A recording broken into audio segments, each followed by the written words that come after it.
You're listening to the Multiverse Fancast, proud member of the Misfit Faction Media Network. All right, then. On with the show.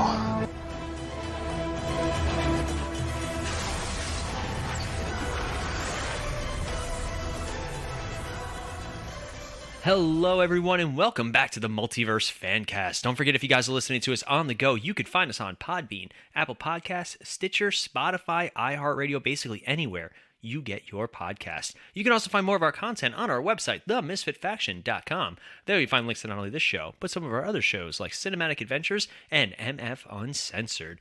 As always, I'm one of your hosts, Paul. With me via the Zoom studio is Ronnie. Ronnie, how are you today? I'm doing swell, sire. How about you? Oh, living the weird dream. Because I can't even say living the dream anymore because I don't even know anymore. Everything's just weird. And it's just, I don't like it anymore. But I am super excited because as of time of recording, and by the time this gets released, we're going to be getting our first release of The Flash.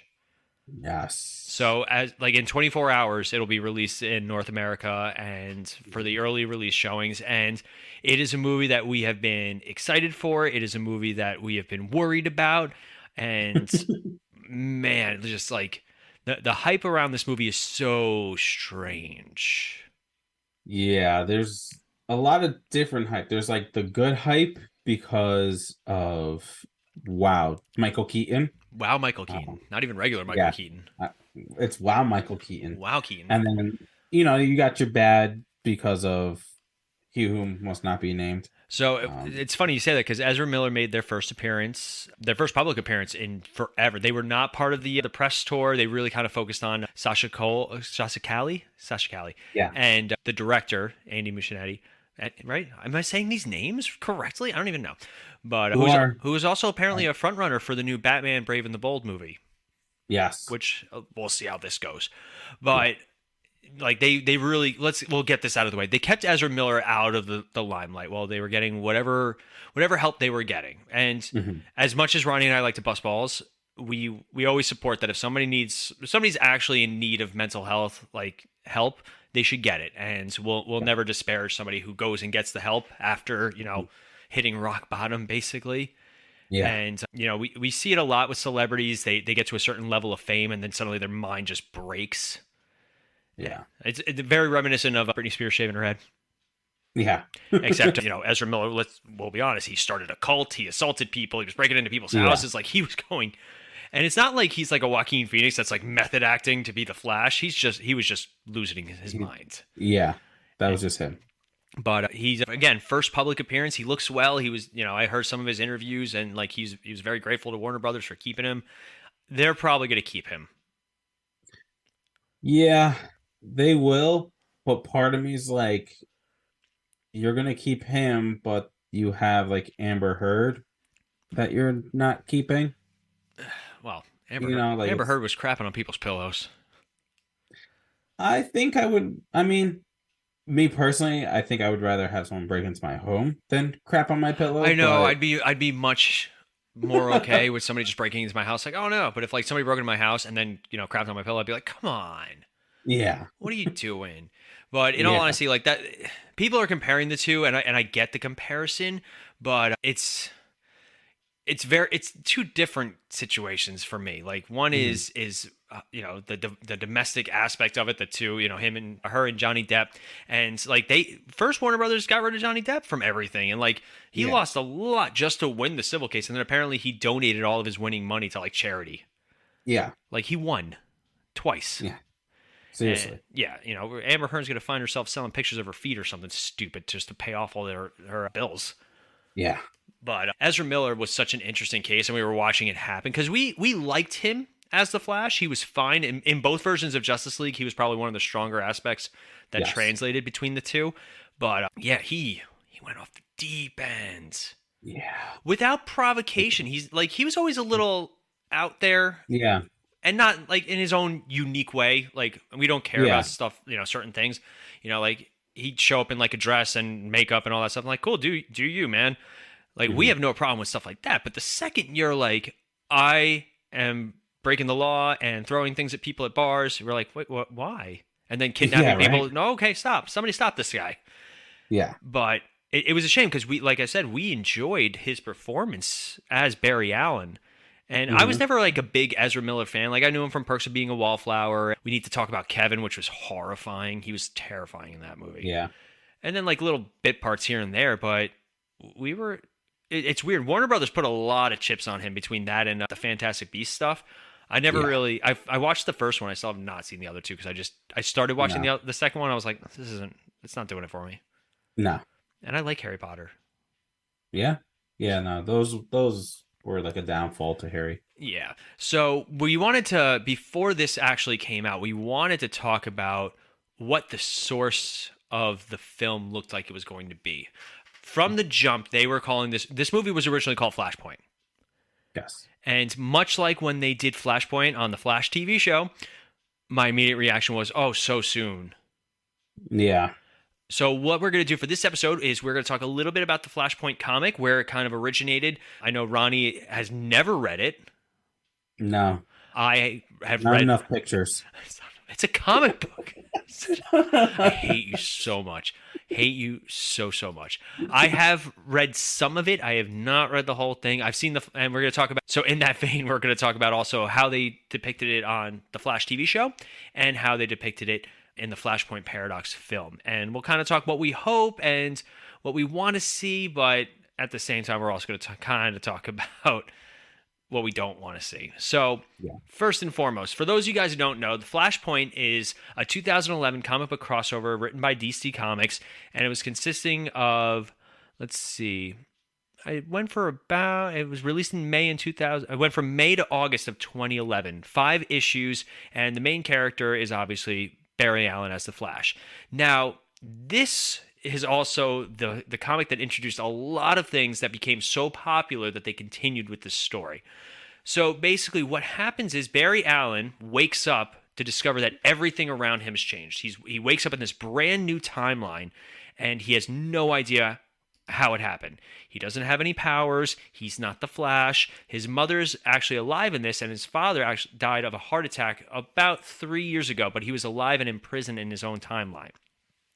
And with that, there's also a lot of characters that are very different than what they were. Captain Cold is actually Central City's greatest hero. I think they call him Citizen Cold in this. There's no Justice League. Superman does not seem to exist in this timeline. And Batman's killing people viciously. Yes. And the big part of this is that Wonder Woman and Aquaman are at war with each other. The Amazons and the Atlanteans have basically sunk most of Europe, and they're literally fighting for world supremacy. So it turns out that Cyborg is now trying to recruit this very different looking Batman who uses guns, who kills, etc., etc. But Barry Allen realizes that there are terrible things happening in this timeline, and he wants to figure out what's going on. So he goes to the Batcave because Batman has answers. Yeah. And he realizes that Batman is not Bruce Wayne in this timeline. It's actually Thomas Wayne. In this timeline, Bruce Wayne died in the alley, and Thomas Wayne beat the criminal to death while Martha Wayne went psychotic and is the Joker in this timeline. So let's start there, because those are some of the biggest character differences. Which one jumps out at you the most? I think the biggest one that always jumped out had to have been Martha Wayne. Oh, yeah. Going crazy, becoming the Joker.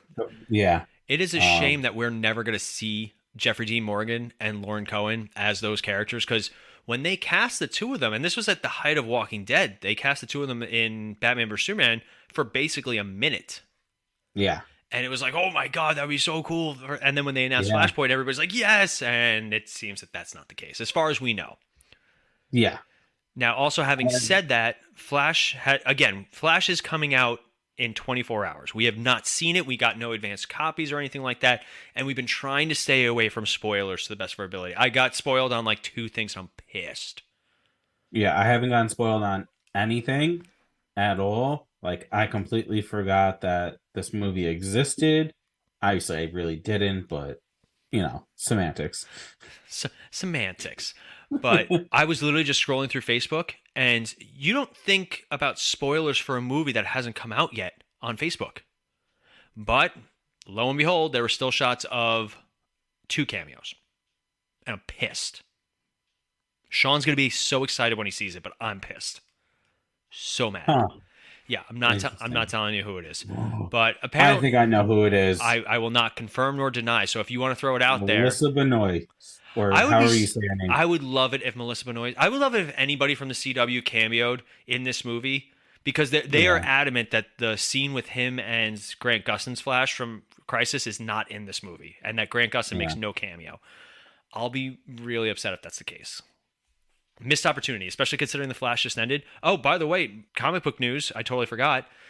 Gotham Knights officially canceled as of today. Woohoo! Superman and Lois, though, got the renewal on the CW, but a shortened season with a smaller budget. Which means it's its last season. I wouldn't be surprised. They're dropping it down to 10 episodes and from 12, I believe, and they're going to cut some of the auxiliary cast, which, okay. Yeah. If they're setting it up to end, I'm okay with it. Yeah. But, so again, we have not seen anything of this new Flash movie, so again, we don't really know what's going on. But so Barry tries to explain all this stuff about, who he is and what's going on, and now Barry's memory starts to shift, and he realizes that Flashpoint is not another dimension, like a multiversal dimension. It's actually a timeline that's changing, and now his mind is starting to go with that. And he also discovers that his Flash ring, because he uses it to try and prove who he is, shoots out Eobard Thawne's reverse Flash costume. Yeah. And he's like, oh, no, Thawne does this. And we're going to talk about Eobard Thawne, and we're going to talk about his role in all this. But he also manages to get his powers back by recreating the experiment. It doesn't work the first time. So I'm curious to see if they're going to show it, because it's kind of graphic. Oh, yeah. I mean, for an animated movie, like, it's graphic. And in the comics, too, The comics, it doesn't look good. But his skin's all melted off and everything. Yeah. Oh, God. Lightning hurts. Yeah. But they do manage to fix it, and they decide that they need Superman. And they need, that powerhouse. And they find out that Superman didn't land in Kansas. He landed in Metropolis. Yes. And upon landing, he gets taken in by the government, and basically it lives in this, small cell, and he's never been outside, and he's all weak and pale and, sad. But they rescue him, and he manages to save them from a bunch of guards. And so the president announced that he basically wanted Cyborg to unite all the world's superheroes to fight against the Atlanteans and Amazons. And basically it ends with a big battle royale, and the Reverse Flash finally reveals himself, and we find out that Aquaman and Wonder Woman kind of had a fling, and Queen Mira found out and tried to fight Wonder Woman. Yeah, man, it's wild. And so Thawne appears, and he actually tells the Flash that he created it. And when he did that, he traveled back in time to stop Eobard Thawne from killing Barry's mother. And Barry pulled the entire Speed Force into himself to stop Thawne, transforming the timeline by shattering the history of his allies. So Thawne is able to reset Barry's internal vibrations, allowing him to remember everything. And according to Thawne, these actions transformed him into a living paradox, no longer requiring Barry to exist and allowing him to kill the Flash without erasing his own existence, which was addressed in the show very often, that the two of them were very tied together. So Batman ends up blowing a hole through Thawne. Actually, in the comics, he actually kills him with a sword.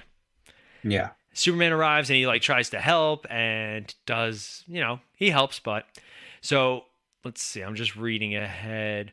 Thomas Wayne gives Barry a letter to give to Bruce and says thank you, and then Barry undoes everything. He basically merges back. He travels back through time, and he merges with his earlier self during the attempt to stop Dawn. While he travels through time, Barry realizes he can see 3 different timelines. DC, which is called New Earth, the Vertigo Earth, which is Earth 13, and Wildstorm, Earth 50. So basically, they use Flashpoint to combine a lot of different DC properties together. Yeah. And a mysterious hooded figure tells him that the world is split into 3 to weaken them for an impending threat, and they now must be reunited to combat it. So the impending threat, we learn years later, is actually Dr. Manhattan from the Watchmen universe. Yes. Which was interesting. I have those comics. And they end up creating the DC Rebirth and the DC New 52. So let's see. And apparently that figure was Pandora is the name of the character.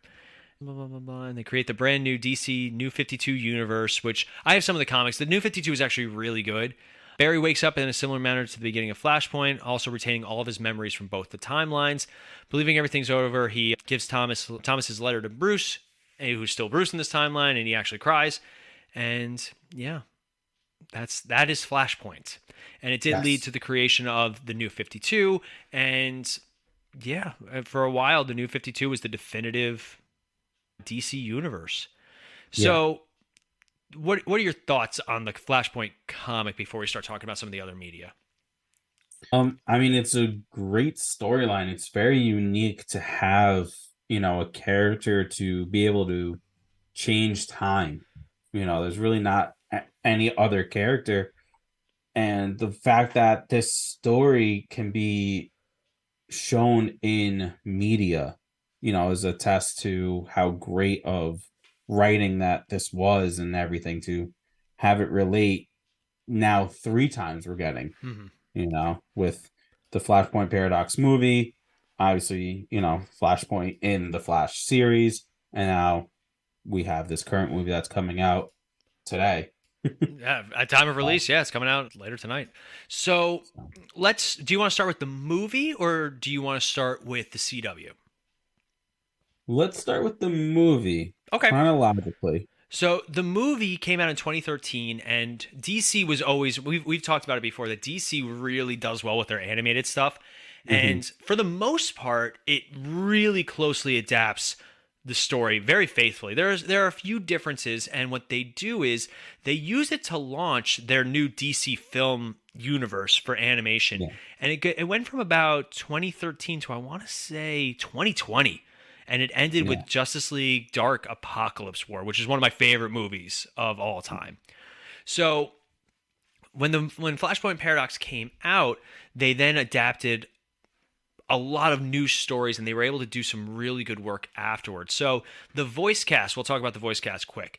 We have Justin Chambers as Barry Allen, C. Thomas Howell as Eobard Thawne, Kevin Conroy, obviously iconic, as Bruce Wayne, Kevin McKidd as Thomas Wayne, Michael B. Jordan as Victor Stone. That is Michael B. Jordan too, not like somebody else.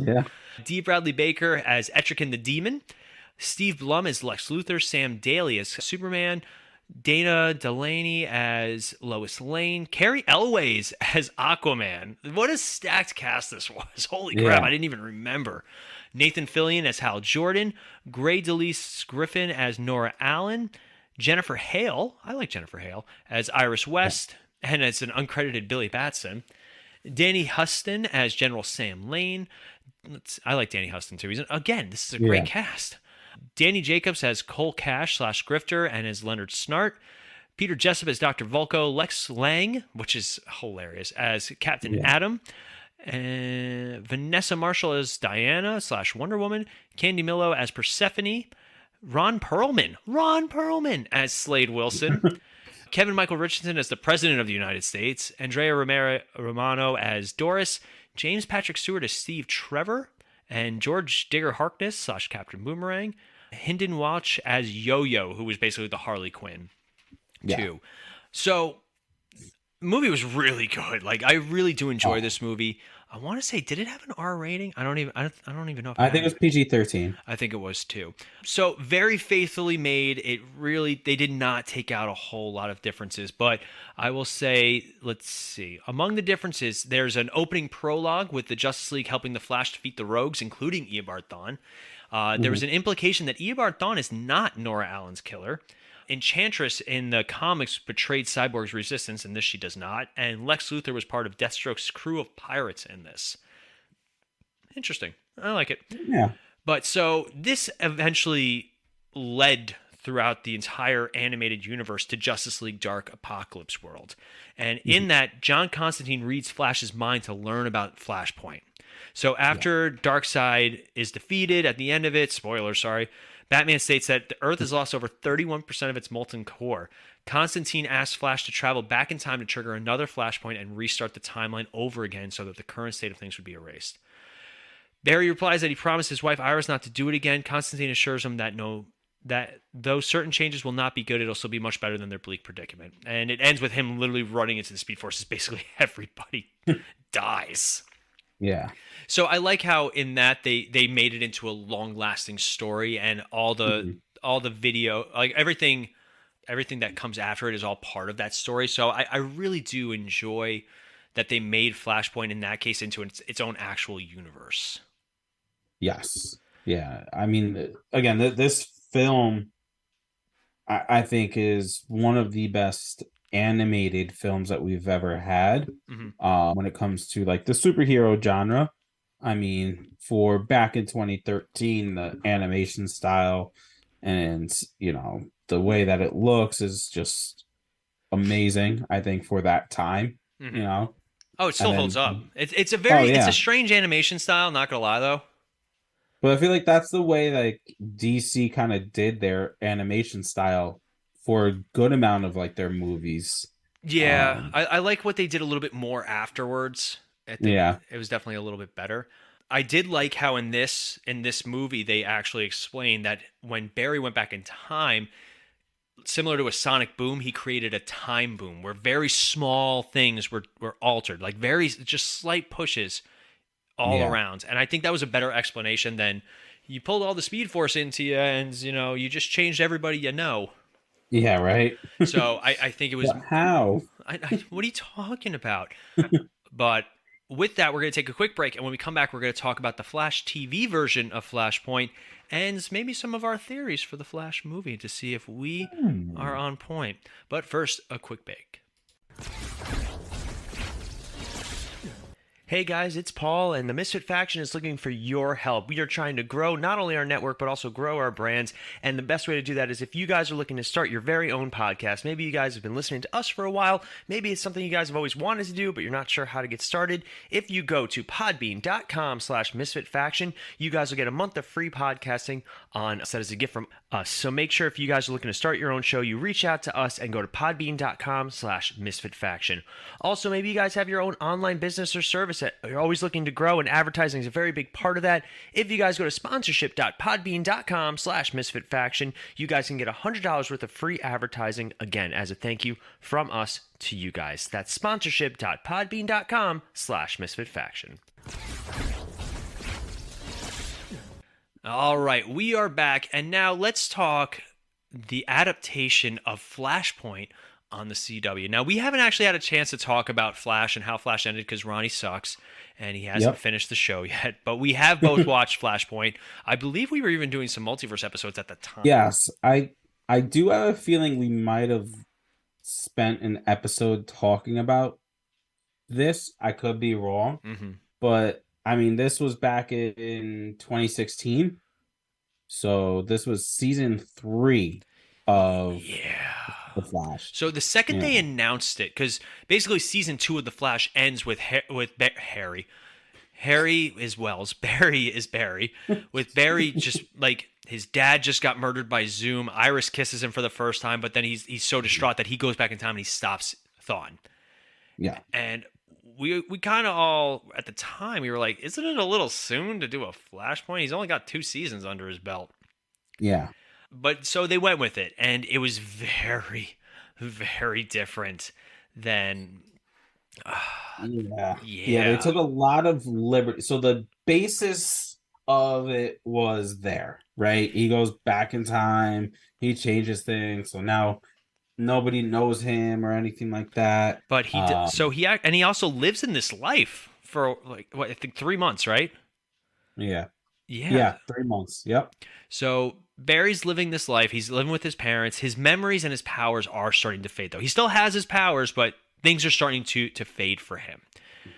And so what he does is he kidnaps Thawne and he imprisons him in a carbine cell. And Eobard's the one that names it Flashpoint. So he does start dating Iris, and in this timeline, Wally West is the Flash. And we hated Wally. Yeah. Yeah. He was wasn't a big fan of him at first. He was better when him and Barry were like actual teams, very similar. Like we loved Oliver and Roy. Like that was a dynamic that we really enjoyed. Barry and Wally took some time, and I still say that Wally was too old. Yeah, right. You're supposed to be Kid Flash, yet you're 18. Yet you're 20, you're buying drinks legally. Yeah, but again, he kind of grew on us, I think, as the show went on. But then he got worse. He was actually better on Legends, and then like they brought him back for the final season of The Flash, and I was like, I can't stand him. I'm sorry. Like, and it's nothing against the actor, but I also know that a lot of the I hate when actors are able to incorporate their own selves into a role. Like, that's not the point. That sort of thing just annoys me. But so in this timeline, there are a couple of other differences, because that was the other big thing. How is this going to affect like a Flashpoint story when at the time there were so few heroes? Yeah, and the other thing too is the one thing they did do was it affected the other shows or show era very, very mildly, like not as crazy as it was in the past. So let's talk about some of the differences. Joe West is a reclusive alcoholic. Cisco Ramon is a self-centered billionaire tech genius, doesn't want to help anybody. Caitlin is not a biologist, but a pediatric ophthalmologist. Let's see. Wally's archenemy is the Rival, which had a really weird costume in this. I liked the coloring, but the mask was rough. Joe actually kills Rival in this, but Wally gets critically injured, and he realizes that Flashpoint's only going to start getting worse. So he actually ends up releasing Eobard, who kills Nora in 2000 and returns Barry to the corrected 2016.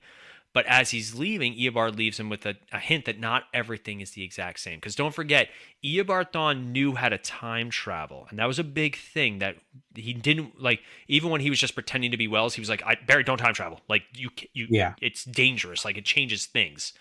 So when he gets back, he realizes that a lot of things are very strange. In this timeline, Eobard's still alive, and he's not killed from Eddie Thawne's suicide. Let's see. Cisco is very angry with Barry because apparently his brother died and Barry refused to go back in time to prevent it. So in that time of the show, if memory serves correct, like he and his brother had reconciled, and Let's see. Iris and Joe have a strained relationship after Iris discovered that Joe concealed Francine West was still alive.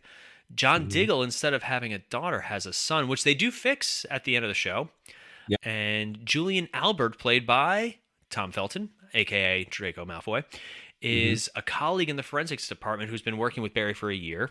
Caitlin has been developing metahuman ice powers.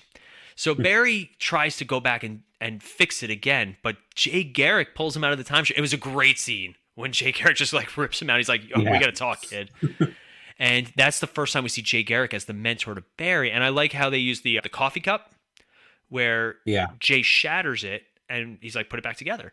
And so Barry puts it back together, but he's like, there's still cracks. Like, no matter how much you try and fix it, it's still not going to be completely repaired, and you're going to have to live with this and move on. And eventually, like, they all kind of forgive him, but Flashpoint also creates Dr. Alchemy and Savitar, who Savitar was a good villain. I liked him at the time, and I still do, but they ruined him in the series finale. And I'm talking to myself because Ronnie froze. All right, so I'm just going to keep talking until Ronnie comes back. Okay, and Ronnie's back. Thank goodness. I thought you were going to mess with me and just pretend to freeze. I was going to be so mad. I was ready to be mad at you. It's like Cartman in the South Park special. The COVID one. Right? Yep. But anyway, so they do also a reverse Flashpoint in The Flash. I don't think you made it this far. This is the last season where Eobard actually goes back in time and he switches his roles with Barry. And in this time, Reverse Flash assisted Damian Dark in killing Ray Palmer, Nate Haywood, Sarah Lance, most of the Legends, and Cisco Ramon. Joe West was knocked onto the train tracks in front of a moving train. Ryan Choi became the new Adam. Frost and Mark Blaine are dating. Allegra and Chester Runk used to date, but it didn't work out. and note a devastating fight with the Legion of Doom. Damien's daughter, Nora Dark, has died at some point, and Ryan Wilder and Sophie Moore are married, and they plan to adopt a child. Oof. Yeah, so It was okay, but it was also the first time that they introduced the new Reverse Flash suit, which is all yellow, and it just doesn't work the same way. Yeah. So what did you actually think of the whole Flashpoint on TV story? Again, it was a cool concept. They obviously took a lot of liberties with it. Yeah. But again, you kind of have to, because you can't have any of the characters from, the original Flashpoint in the TV show because of rights and all that BS.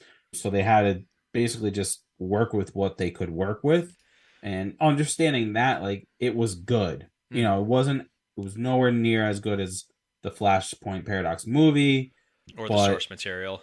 Yeah, but again, for what they were able to do, I think they did a good job. And then I liked how they stretched it, out, and not just have it done in like an episode or two. Mm-hmm. So let's talk the film then. We have this new Flash film coming out 24 hours from now.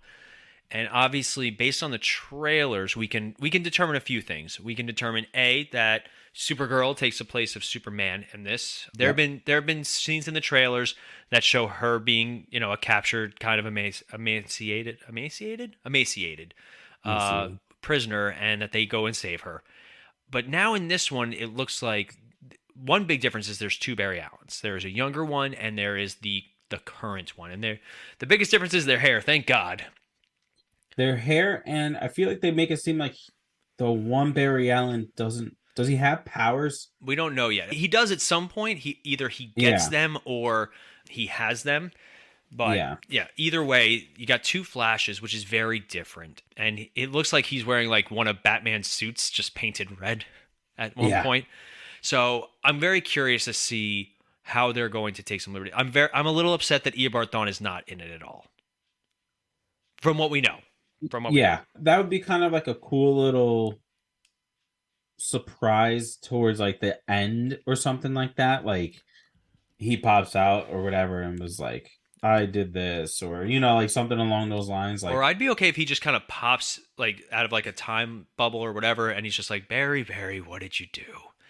And just like something like that. Like you can't, especially after having Tom Cavanaugh and Matt Lesher kill the role of Eobard Thawne for so long, to not have him in a Flashpoint movie is kind of sad for me.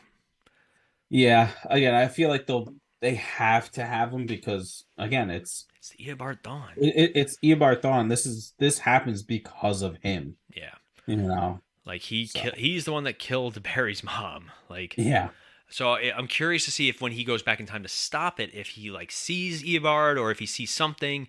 So again, we haven't seen the movie and we don't know. And I think our biggest question is Barry going to come back to his timeline at the end of this and things are going to be different? And is it going to be James Gunn's chance? Because he's been playing all of his casting very close to the vest. Nobody knows who's playing who. But I would lose my mind. This is the one thing that I would want more than anything. You ready for this? And you're going to lose your mind too at this theory. All right. Barry goes to the Batcave in this new universe, and instead of Ben Affleck's Batman, Jensen Ackles. The smile Ronnie just had. That would be awesome. But it's not going to happen. It's not going to happen. It's not going to happen. That would be amazing. It'd be legendary. That would be a great way to introduce a new Batman because we all know Batfleck is done. Yeah, but apparently he does well in this movie. The buzz about this movie right now, it's sitting at 78% critic score and 95% audience score. Normally, when you have such any sort of discrepancy between the two scores, it's because one's really high and one's really low. This one's pretty close, and we don't usually get that. Usually when they're close, it's usually like 80, 90. Yeah. So I am very curious. I have heard some mixed things about the CGI at certain points, especially in the last act. But don't forget, this movie also went through a lot of reshoots. But they're saying that in order to justify a sequel, this movie has to gross as much as the Batman did, and I don't think it will. That's going to be tough to do. That will be tough to do. I think it could get close where they're just like, all right, close enough, good enough. Let's just go with it because of the response. Maybe not even just box office, but just based off of response. It's critics say 78, audience says 95 or whatever. Like you got something working here. Mm-hmm. You have to run with it, especially DC, because again, for the past 20 years or so, DC has not been that good when it comes to movies. Shut up. That's subjective. Come on, you have to agree. Subjective. But anyway, so we're going to leave it at that. We're going to say Fan Feedback Friday for our next episode after the Flash. Because I'm going to do a Fan Feedback Flash Feedback Friday. Man, Flashback Friday. I should look at some of our earlier original ones. But we're excited and we're looking forward to it. So if you guys are looking for more of our content, you can go to our website, themisfitfaction.com. You can also find us on all of our social media, Instagram, Twitter, TikTok. I mentioned Facebook. Just type in the Multiverse Fancast or the Misfit Faction. Odds are you'll find some of our stuff.